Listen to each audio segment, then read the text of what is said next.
새벽 3시에 핸드폰이 울렸습니다. 화면에 떠 있는 이름을 보는 순간 저는 심장이 멎는 줄 알았어요. 엄마였습니다.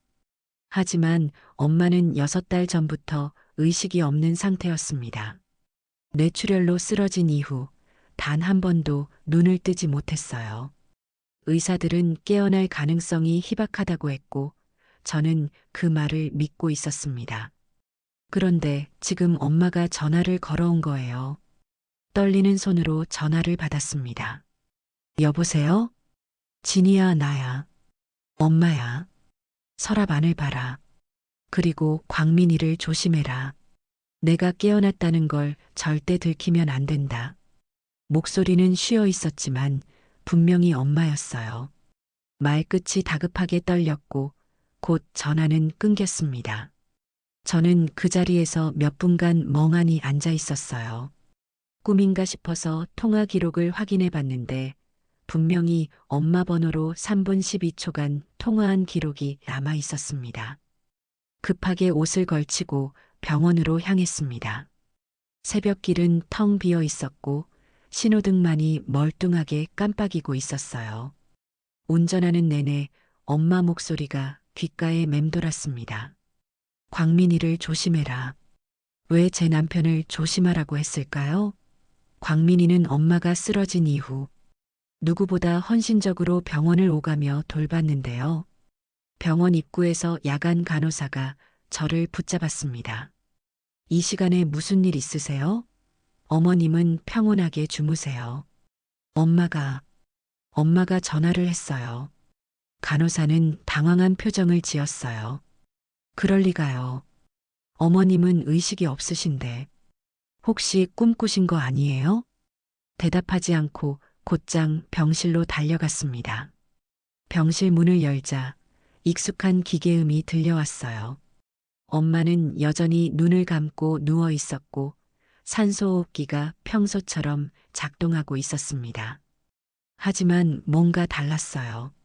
엄마의 얼굴빛이 조금 더 붉어 보였고 무엇보다 손끝이 살짝 떨리고 있었습니다.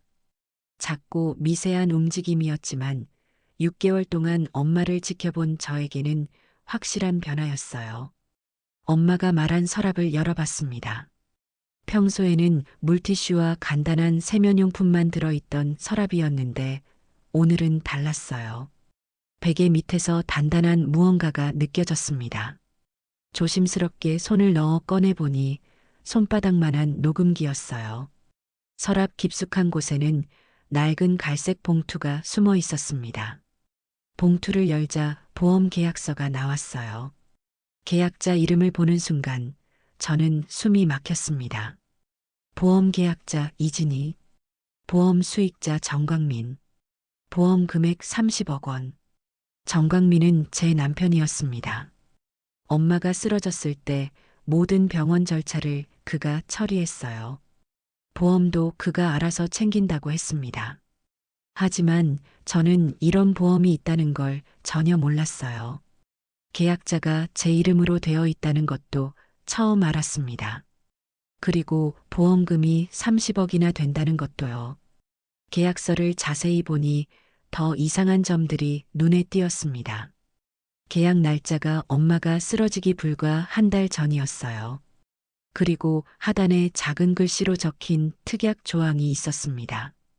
피보험자 사망 시 수익자 변경 불가. 의식 불명 상태 지속 시 6개월 후 보험금 지급 가능. 손에서 계약서가 떨어질 뻔했어요. 엄마가 쓰러진 지 벌써 6개월이 다 되어 갔거든요. 그때 녹음기에서 작은 불빛이 깜빡이는 걸 봤습니다. 재생 버튼을 눌렀어요. 쉬익하는 잡음 뒤로 낮은 남자 목소리가 들려왔습니다. 이제 얼마 안 남았어. 조금만 더 참아. 응, 6개월 되면 자동으로 처리돼. 걱정 마. 그 목소리는 분명히 광민이었어요. 저는 그 자리에서 주저앉았습니다. 엄마가 왜 그토록 다급하게 전화했는지, 왜 광민이를 조심하라고 했는지, 이제야 알 것 같았습니다. 병실 밖 복도에서 발걸음 소리가 들려왔어요. 저는 서둘러 계약서와 녹음기를 다시 원래 자리에 숨겼습니다. 엄마 손을 조심스럽게 잡았어요. 차갑지 않았습니다. 분명히 따뜻했어요. 엄마, 저 왔어요. 이제 알았어요. 그 순간 엄마의 눈꺼풀이 아주 살짝 떨렸습니다. 마치 제 말을 듣고 있다는 듯이요. 그날 이후 저는 하루에도 몇 번씩 병원에 갔습니다. 엄마는 다시 말을 하지 않았고 눈도 감은 채였어요. 하지만 저는 확신하고 있었습니다. 엄마는 살아 있었고 분명 의식도 있었어요. 광민에게는 이 사실을 말하지 않았습니다. 그는 늘 그래왔던 것처럼 태연하게 퇴근했고 아이에게 웃으며 밥을 차려주고 뉴스를 봤어요. 그 평온한 얼굴이 점점 낯설게 느껴졌습니다. 사흘째 되던 날 저는 광민의 행동을 유심히 관찰하기 시작했어요. 평소에는 신경 쓰지 않았던 작은 습관들이 눈에 들어왔습니다. 저녁 식사 후 광민이 화장실에 들어간 사이 그의 휴대폰을 봤어요. 잠금 해제는 되지 않았지만 알림창에 떠 있는 메시지들을 볼 수 있었습니다. 유인석, 이번 주 안에 마무리하자. 유인석, 더 이상 늦출 수 없어. 은행 대출 승인 완료 안내. 유인석이라는 이름이 계속 나왔어요. 들어본 적 없는 이름이었는데 뭔가 불길한 느낌이 들었습니다. 어느 날 저녁 광민이 전화를 받는 목소리가 들렸습니다. 방문 너머에서 조용히 듣고 있었어요. 어머님 상태는 그대로야.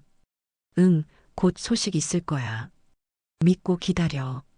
뭐, 깨어났다고? 그럴 리 없어. 내가 확인했는데 여전히 의식불명이야. 목소리는 낮았고 어딘가 조급했어요. 누군가 엄마가 깨어났다는 얘기를 했나 봅니다. 저는 핸드폰 녹음 버튼을 눌렀습니다. 아니야, 진이는 아무것도 몰라. 평소처럼 병원만 오가고 있어. 응, 조심할게. 이번 주 안에 끝내자. 전화가 끝난 후 광민은 한참 동안 거실에 서 있었어요. 저는 방에서 자는 척하며 숨을 죽이고 있었습니다. 다음 날 병원에서 낯선 간병인을 만났습니다. 처음 보는 얼굴이었어요. 혹시 이진희 씨 가족분이세요? 그녀는 주변을 살핀 뒤 조그만 USB 하나를 제 손에 쥐어줬습니다. 어젯밤 누군가 병원 서버실에 다녀갔어요. CCTV 백업 파일들을 지우려고 했는데 제가 미리 복사해뒀어요. 혹시 몰라서요. 저는 놀라 말이 나오지 않았습니다. 누가 그랬는지 보셨어요? 정확히는 못 봤어요. 하지만 의사 가운을 입고 있었어요. 그리고 그녀는 잠시 망설이더니 말을 이었습니다. 저도 이런 일들을 여러 번 봐왔어요. 이 병원에서 일하면서요. 간병인은 떨리는 목소리로 자신의 이야기를 들려줬어요.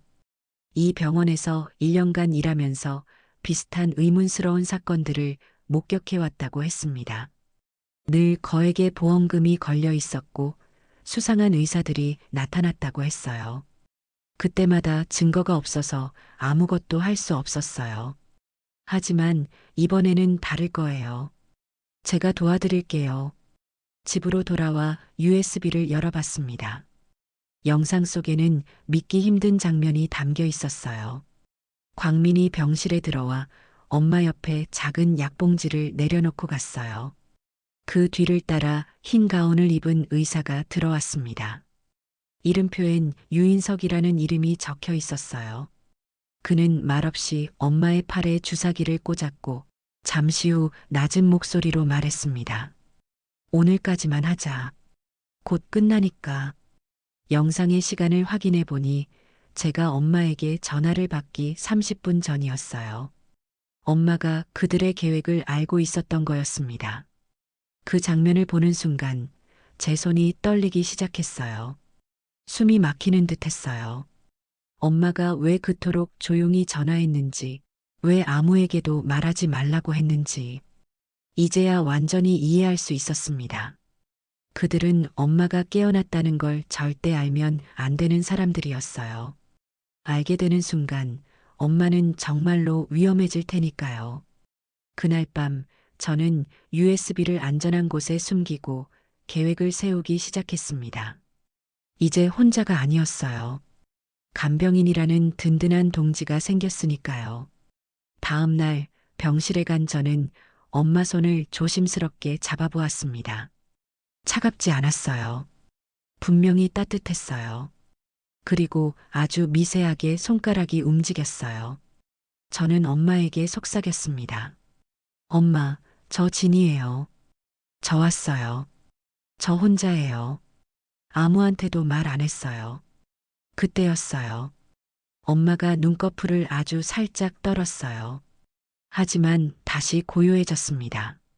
그 움직임이 혹시 제 착각은 아닐까 싶어서 휴대폰을 꺼내 영상으로 남겼습니다. 영상을 다시 보니 확실했어요. 엄마의 눈동자가 제 목소리 방향으로 살짝 움직였어요. 제가 말할 때마다 호흡이 조금씩 빨라지는 것도 보였습니다. 그런데 이상한 일이 또 생겼어요. 병실 모니터링 기계에서 심박수가 평소보다 높게 나타나고 있었습니다. 간병인에게 물어보니 어젯밤부터 갑자기 그렇게 됐다고 하더군요. 어젯밤에 특별한 일 있었나요? 간병인이 주변을 살피며 조심스럽게 대답했어요. 새벽에 의사 선생님이 오셨어요. 평소에는 안 오시는 시간인데 제 심장이 뛰기 시작했어요. 혹시 어떤 의사였는지 기억하세요? 이름표를 못 봤는데 키 큰 분이었어요. 그리고 뭔가 급하게 주사를 놓고 가셨어요. 유인석 의사였을 가능성이 높았어요. USB 영상에서 본 그 사람 말이에요. 병원에서는 공식적으로 의식 없음 상태라고 했지만 저는 확신했어요. 엄마는 알고 있었고 저를 기다리고 있었어요. 점심시간에 간병인을 만났습니다. 그녀는 제게 놀라운 이야기를 들려줬어요. 어젯밤에 또 이상한 일이 있었어요. 새벽 2시경에 간호사실에 전화가 걸려왔는데 어머님 병실에서 걸려온 거예요. 병실에서요? 라고 저는 놀라며 물었어요. 간병인이 고개를 끄덕였어요. 네. 하지만 받았을 때는 아무 소리도 안 들렸어요. 그냥 숨소리만 들렸다가 끊어졌어요. 간호사들도 이상하다고 했어요. 의식불명 환자 병실에서 전화가 올 리 없다고. 그 순간 저는 깨달았어요. 엄마가 저에게 전화한 것처럼 병원에도 신호를 보내려고 했던 거였어요. 혹시 모를 상황에 대비해서요. 그리고 더 충격적인 사실이 밝혀졌습니다. 간병인이 병원 의무 기록을 몰래 확인해 본 결과 엄마에게 투여되고 있는 약물에 문제가 있었어요. 정상적인 의식불명 환자에게 쓰는 약이 아니에요. 이건 의식을 억제하는 약이에요. 라고 간병인이 심각한 표정으로 말했어요. 보험 서류를 다시 확인해 보던 중 계약서 하단에 작게 적힌 각주를 봤습니다. 특약 피보험자 사망 시 수익자는 변경 불가라는 문구였습니다. 그 문장이 마음에 걸렸어요. 그동안 엄마가 쓰러진 이후에도 계속 보험료가 자동이체 되고 있었거든요. 누군가 그걸 유지하고 있었던 겁니다. 통장을 확인해 보니 더 기가 막힌 사실을 발견했어요. 보험료 180만 원이 매월 제 계좌에서 빠져나가고 있었는데 저는 그런 적이 없었어요. 계좌 거래 내역을 자세히 보니 6개월 전부터 자동이체가 설정되어 있었습니다. 은행에 문의해 보니 자동이체 신청서에 제 서명이 되어 있다고 하더군요. 하지만 저는 그런 서류에 사인한 기억이 전혀 없었어요. 혹시 가족분이 대신 신청하신 건 아닐까요? 라고 은행 직원이 물었어요. 그게 저도 엄마도 아니라면 남편 광민이었습니다. 그날 저녁 저는 광민에게 조심스럽게 물어봤어요. 오빠, 혹시 우리 보험료 자동이체 설정한 거 있어? 광민은 잠시 당황하는 기색을 보이더니 웃으며 말했어요. 아, 그거 어머님 쓰러지시고 나서 내가 해놨어. 깜빡했네. 왜? 아니야. 그냥 확인차 물어본 거야. 라고 저는 대답했어요. 하지만 이상했어요. 엄마가 쓰러지기 전에는 그런 보험이 없었는데 어떻게 쓰러진 후에 자동이체를 설정할 수 있을까요? 그날 밤 저는 몰래 광민의 서재를 뒤졌어요. 서랍 깊숙한 곳에서 파일 하나를 발견했습니다.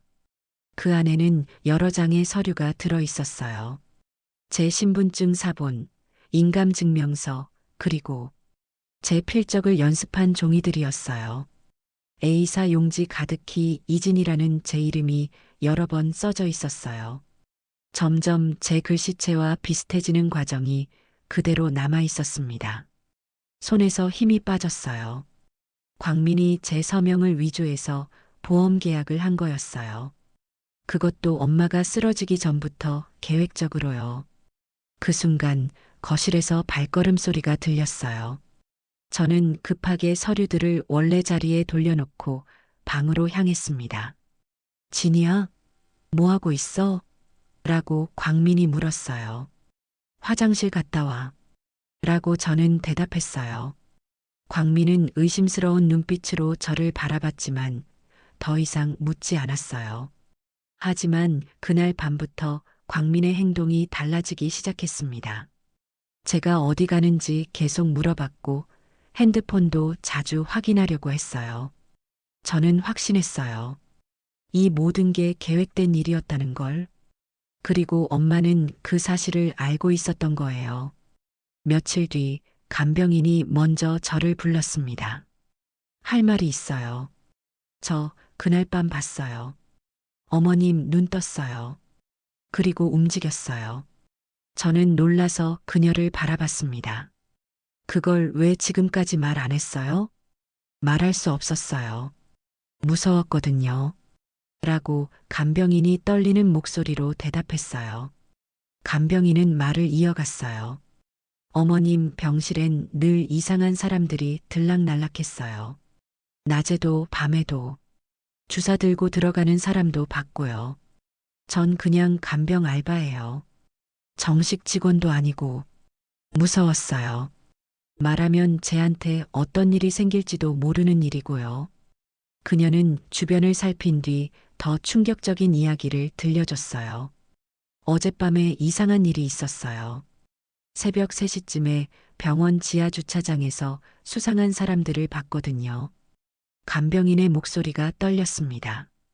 검은색 승용차에서 3명이 내렸는데 모두 정장을 입고 있었어요. 그런데 그중 한 명이 큰 가방을 들고 있더라고요. 의료용 가방 같았어요. 의료용 가방이요? 라고 저는 궁금해하며 물었어요. 간병인이 고개를 끄덕였어요. 네. 그리고 그들이 직원용 출입구로 들어가는 걸 봤어요. 일반인들은 절대 쓸 수 없는 곳이거든요. 마치 이 병원을 훤히 아는 것처럼. 그녀는 잠시 망설이더니 말을 이었어요. 더 이상한 건 그 다음 날부터 7층 환자 한 분이 갑자기 상태가 나빠지셨어요. 멀쩡하시던 분이었는데 저는 소름이 돋았어요.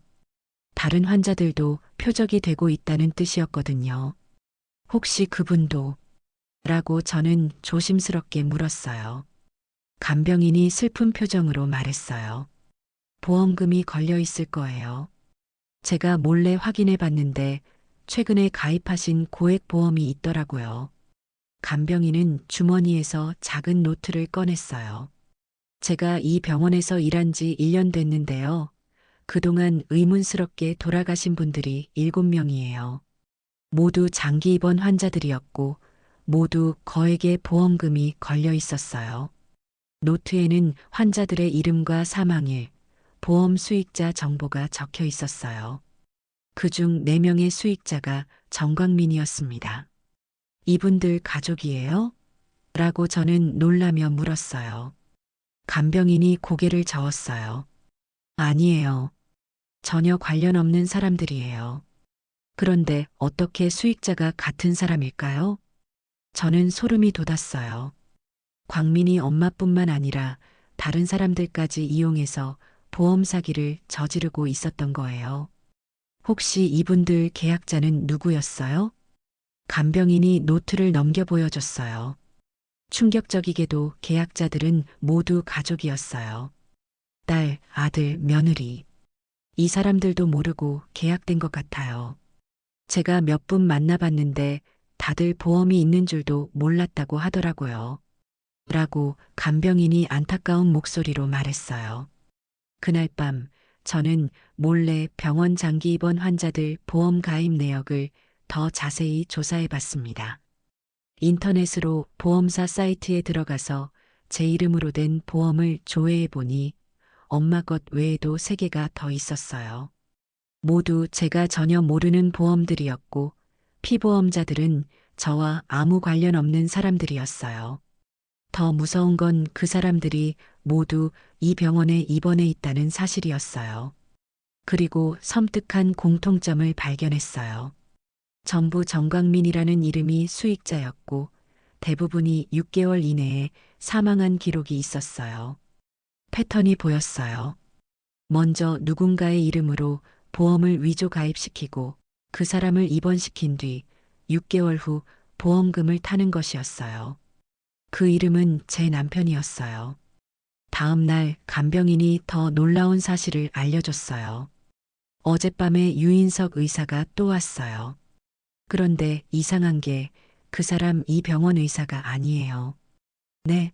라고 저는 깜짝 놀라며 물었어요. 간병인이 진지한 표정으로 설명했어요. 제가 확인해 봤는데요. 의료진 명단에 유인석이라는 이름이 없어요. 그런데 어떻게 자유롭게 병실을 드나들 수 있을까요? 순간 머리가 띵해졌어요. 가짜 의사가 엄마에게 약물을 주입하고 있었던 거예요. CCTV에 다 찍혔을 텐데요. 간병인이 한숨을 쉬며 말했어요. 그게 문제예요. 어머님 병실 복도 CCTV만 계속 고장이에요. 이상하지 않나요? 이제 확실했어요. 이들은 조직적으로 움직이고 있었고 병원 내부에도 협력자가 있었어요. 저는 더 이상 묻지 않았습니다. 간병인은 진심이었고 이미 두려움에 시달리고 있었습니다. 그녀는 마지막으로 말했어요. 이런 일들이 더 이상 일어나지 않도록 끝까지 해보고 싶어요.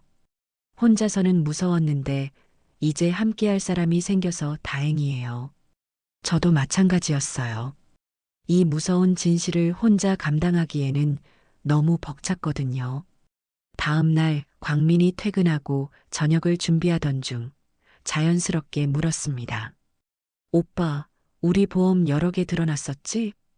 그는 웃으며 대답했습니다. 응, 혹시 모르니까. 왜? 혹시 엄마 것도 있어? 나 기억이 잘 안 나서. 광민은 젓가락을 멈췄습니다. 왜 갑자기 엄마 얘기야? 무슨 일 있었어? 저는 아무렇지 않은 척 웃었어요. 그냥 엄마 상태도 그렇고 미리미리 준비하는 게 좋겠다 싶어서. 그날 밤 광민은 거실에서 통화를 했습니다. 목소리는 낮았지만 또렷이 들렸어요. 조용히 해. 걔가 눈치챘을 수도 있어. 확실히 끝내야 해. 저는 그 순간 이 결혼이 끝나야 한다는 걸 깨달았어요. 하지만 더 중요한 건 엄마를 지키는 것이었습니다. 며칠 뒤 광민이 이상한 제안을 했어요. 진이야, 어머님 병원 옮기는 게 어떨까? 갑자기 왜? 라고 저는 놀라며 물었어요. 광민이 설명했어요. 여기 병원비가 너무 비싸. 그리고 집에서도 멀고 좀 더 가까운 곳으로 옮기면 어떨까? 저는 즉시 반대했어요. 엄마가 이제 막 안정되었는데 옮기면 안 되죠.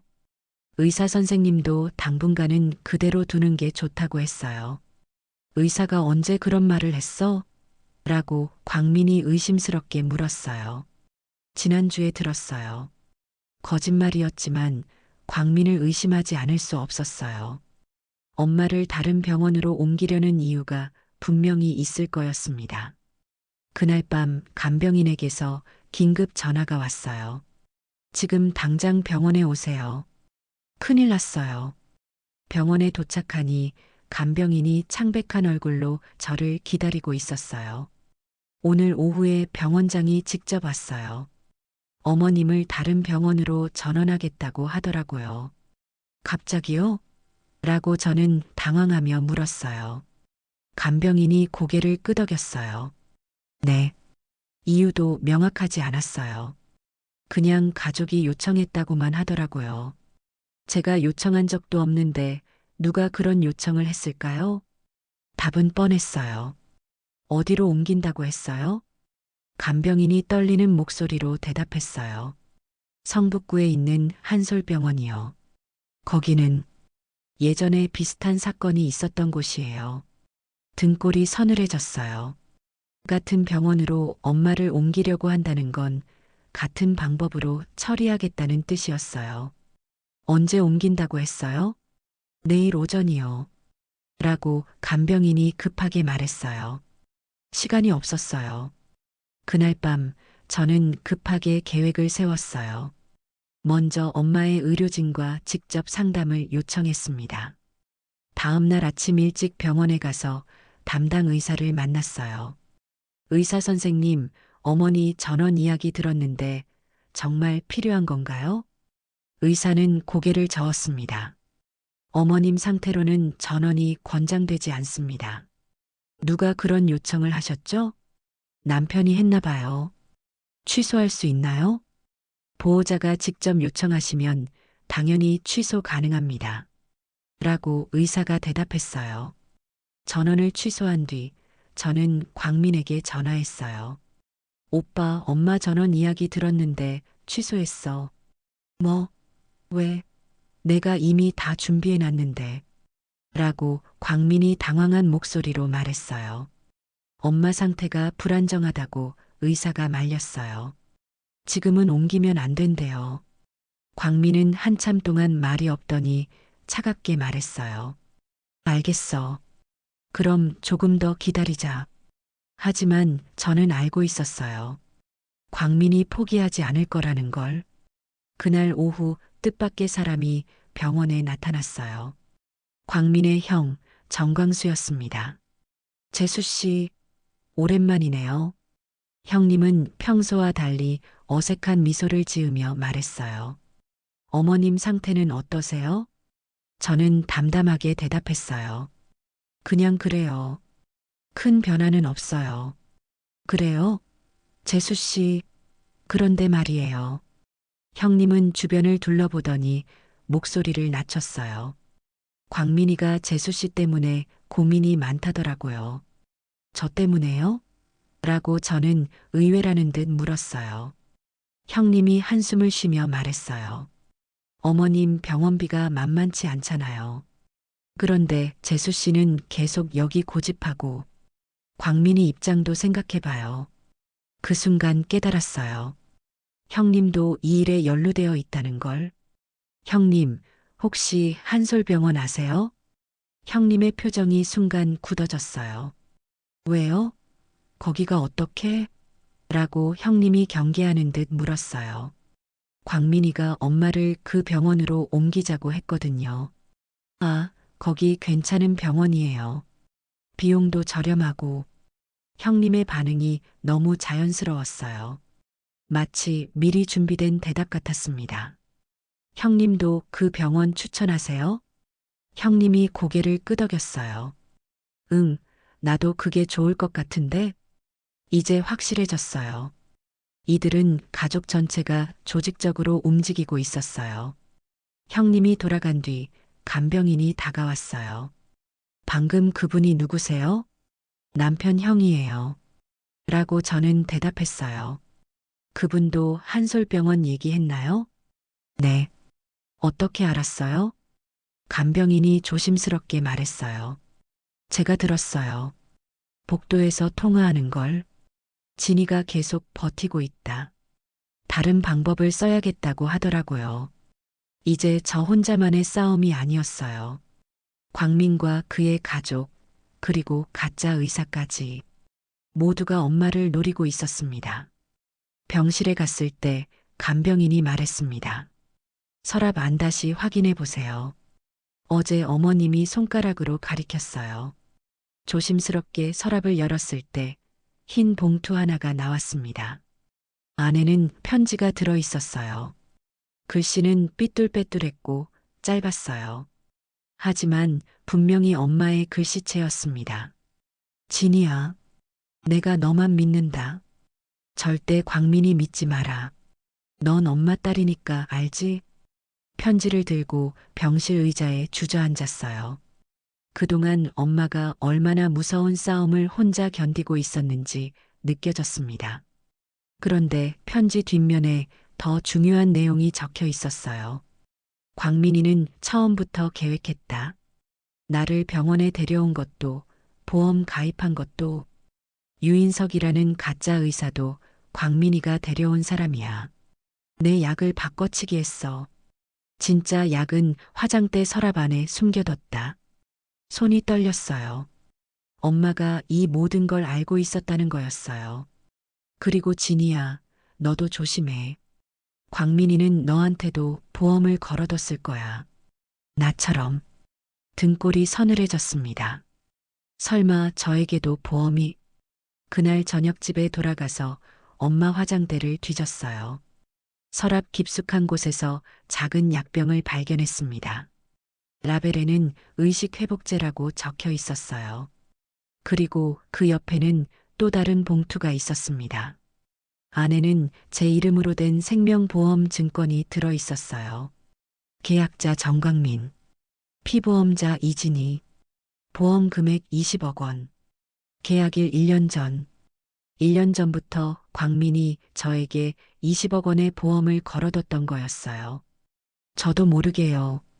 그 순간 모든 게 이해됐어요. 광민이 엄마를 먼저 처리하고 그 다음엔 저를 노릴 계획이었던 거예요. 간병인에게 급히 전화했어요. 지금 당장 만나야 해요. 큰일이에요. 카페에서 만나 모든 걸 설명했어요. 간병인도 충격을 받았습니다. 그럼 어머님이 처음부터 다 알고 계셨던 거네요. 라고 간병인이 놀라며 말했어요. 네, 그래서 제게 전화하신 거예요. 자신이 깨어 있다는 걸 숨기면서요. 그런데 이제 어떻게 하죠? 증거는 많아졌지만 경찰에 신고하기엔. 라고 간병인이 걱정스럽게 물었어요. 좀 더 확실한 증거가 필요해요. 현행범으로 잡아야 해요. 저는 계획을 세웠어요. 엄마가 위험한 상황에 처하게 만들어서 광민과 유인석을 현장에서 잡는 것이었어요. 다음 날 저는 광민에게 거짓말을 했어요. 오빠 엄마 상태가 급격히 나빠졌대요. 의사가 오늘 밤이 고비라고 해요. 광민의 눈빛이 번쩍했어요. 정말? 그럼 내가 같이 가야겠다. 아니에요. 저 혼자 지킬게요. 오빠는 집에서 아이 봐주세요. 라고 저는 단호하게 말했어요. 그날 밤 저는 병실에 숨어서 기다렸어요. 간병인도 다른 곳에 숨어서 카메라를 준비하고 있었습니다. 새벽 2시경 예상대로 유인석이 나타났어요. 그는 조용히 병실로 들어와 주사기를 준비했습니다. 그 순간이었어요. 엄마가 갑자기 눈을 뜨며 말했어요. 이제 그만해라. 유인석은 깜짝 놀라며 뒤로 물러섰어요. 저는 그때 뛰쳐나가며 소리쳤습니다. 엄마. 엄마는 저를 보며 미소 지었어요. 진이야, 고생 많았다. 간병인도 뛰어나와 유인석을 붙잡았고 모든 장면이 카메라에 녹화됐어요. 저는 엄마 손을 잡고 속삭였어요. 엄마, 이제 제가 있어요. 엄마 곁에 있을게요. 엄마는 고개를 끄덕이며 말했어요. 이제 안전하다. 우리가 이겼어. 하지만 아직 끝나지 않았어요. 광민은 아직 모르고 있었거든요. 다음 날 아침 경찰이 유인석을 연행해 갔지만 광민은 여전히 태연했어요. 마치 아무것도 모르는 것처럼 행동했습니다. 진이야, 어머님 갑자기 깨어나셔서 다행이다. 기적 같은 일이네. 그의 연기는 완벽했어요. 하지만 저는 이미 모든 걸 알고 있었습니다. USB를 정리하던 중 저는 이상한 점을 발견했습니다. 병실 CCTV엔 마이크 기능이 없는데도 엄마의 작은 숨소리까지 고스란히 녹음되어 있었어요. 무언가 이상했어요. 그래서 병실 주변을 다시 살펴봤습니다. 벽 뒤 콘센트 뒷면, 응급 호출 버튼 근처, 그 안에 조그만 도청 장치가 숨어 있었어요. 그 장치를 본 순간 등골이 서늘해졌습니다. 누군가 엄마의 상태를 몰래 감시하고 있었던 겁니다. 병원 측도 알지 못하는 방식으로요. 간병인에게 보여주니 그녀도 놀랐어요. 이런 게 왜 여기 있죠? 도청 장치를 자세히 보니 최신형이었어요. 실시간으로 음성을 전송할 수 있는 고급 장비였습니다. 누가 설치했는지 언제부터 있었는지는 알 수 없지만 한 가지는 분명해요. 엄마가 깨어났다는 사실을 누군가는 이미 알고 있었습니다. 그날 오후 광민이 평소보다 일찍 퇴근했어요. 진이야, 어머님 문병 가자. 병원에 가는 길에 광민이 말했어요. 그런데 어머님이 갑자기 깨어나시면서 뭐라고 하시던 별 말씀 안 하셨어요. 아직 많이 약하시거든요. 라고 저는 대답했어요. 그래, 혹시 예전 일들 기억하시나? 라고 광민이 계속 물었어요. 왜 그런 질문을 하는지 알 것 같았어요. 엄마가 광민의 계획을 기억하는지 확인하려는 거였죠. 병실에 도착하니 엄마는 다시 잠들어 계셨어요. 광민은 엄마 주변을 유심히 살펴봤습니다. 마치 뭔가를 찾는 것처럼요. 어머님, 저 광민이에요. 광민이 엄마를 깨웠지만 엄마는 반응하지 않으셨어요. 아마 일부러 자는 척하고 계신 것 같았어요. 그때 광민의 핸드폰이 울렸어요. 잠깐만 전화 받고 올게. 복도로 나간 광민의 목소리가 들려왔어요. 뭐, 유인석이 잡혔다고? 언제? 목소리가 점점 커졌어요. 내 이름이 나왔어? 말이 안 돼. 알겠어. 일단 튀자. 저는 급하게 간병인에게 신호를 보냈어요. 미리 준비해둔 신호였습니다. 광민이 병실로 돌아왔을 때는 평소와 다른 표정이었어요.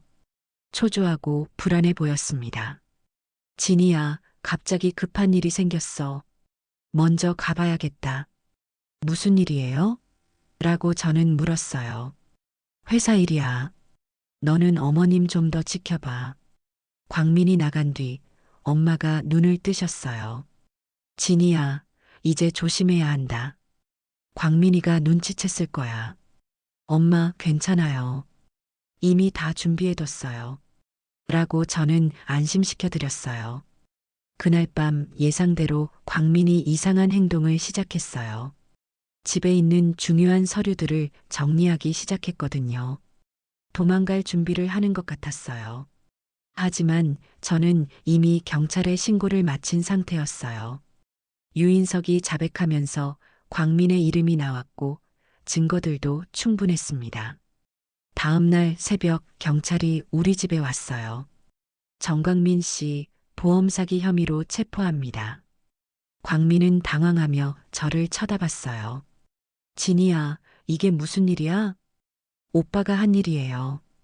엄마에게 한 일, 저에게 하려던 일.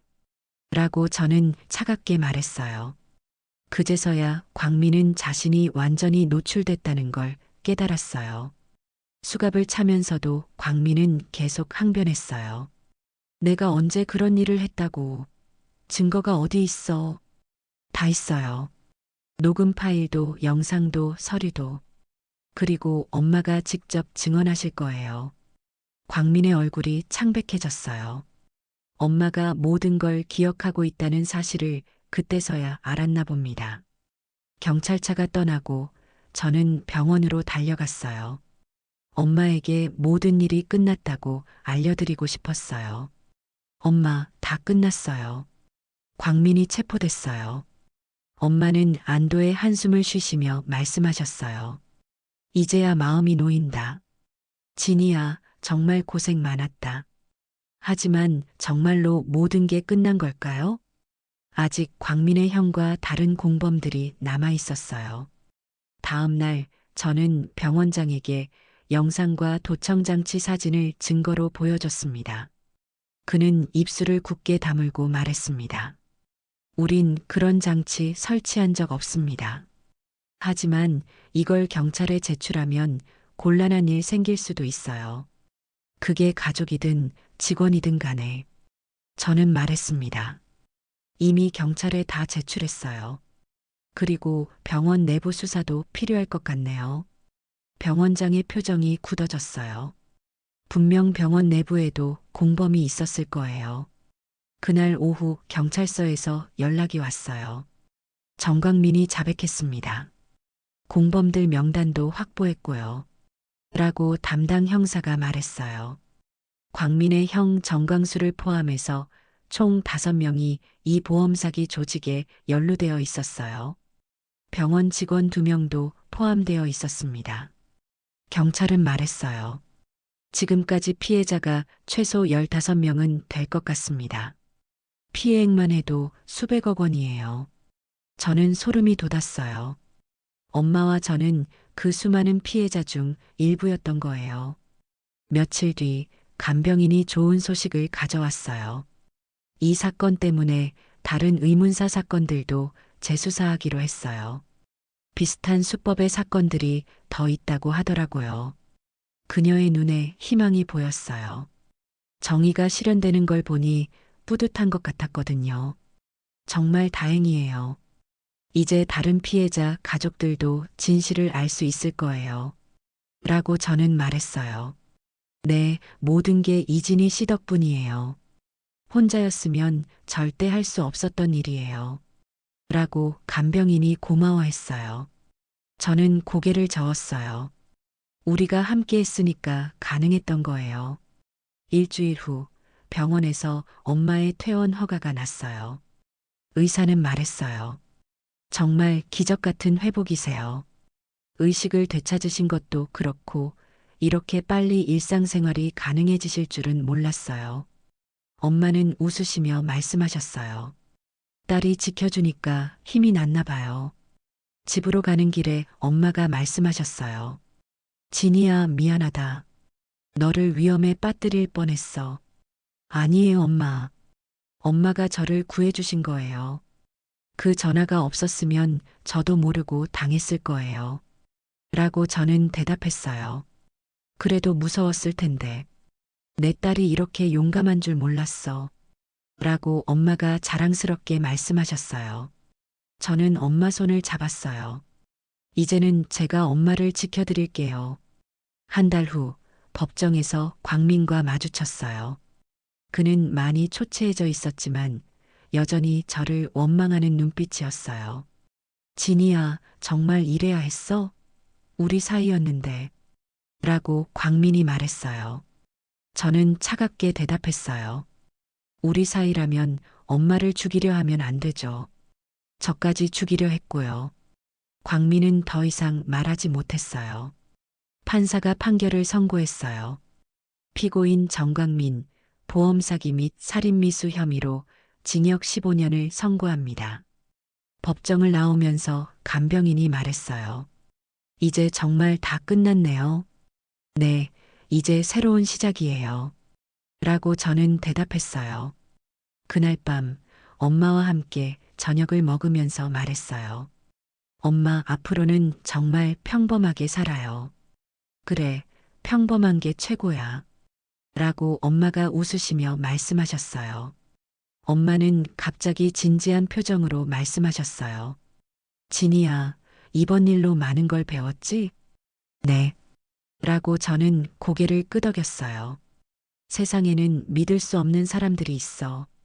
아무리 가까운 사이라도 말이야. 하지만 진짜 가족은 목숨을 걸고 지켜주는 거야. 저는 고개를 끄덕였어요. 알았어요, 엄마. 그리고 또 하나, 절대 포기하지 마라. 진실은 반드시 밝혀지게 되어 있어. 6개월간의 긴 악몽이 끝났어요. 이제 정말로 엄마와 저의 평온한 일상이 시작됐습니다. 그리고 간병인과도 좋은 친구가 되었어요. 같은 아픔을 겪었던 사람끼리는 서로를 더 잘 이해할 수 있었거든요. 얼마 후 보험금 지급 거부 소송에서도 승소했어요. 광민이 위조로 가입시킨 모든 보험이 무효 처리됐고 그동안 납부한 보험료도 돌려받았습니다. 가장 중요한 건 엄마가 건강을 되찾으신 거였어요. 매일 아침 함께 산책하고 함께 밥을 먹고 함께 TV를 보는 평범한 일상. 그 평범함이 얼마나 소중한지 이제야 깨달았어요. 어떤 날 저녁 엄마가 말씀하셨어요. 진이야, 내가 없었으면 엄마는 정말 죽었을 거야. 엄마도 마찬가지예요. 엄마가 그 전화 안 했으면 저도 당했을 거예요. 라고 저는 말했어요. 그러게, 우리 모녀가 서로를 구해준 셈이네. 라고 엄마가 웃으시며 말씀하셨어요. 네, 이제 우리는 서로를 지켜주는 진짜 가족이에요. 그리고 이 무서운 경험을 통해 더욱 단단해진 우리의 유대감. 이것만큼은 그 누구도 빼앗아갈 수 없을 거예요. 이 싸움이 어디까지 갈지 몰랐지만 분명히 끝을 봐야 했습니다. 그리고 우리가 이겼어요.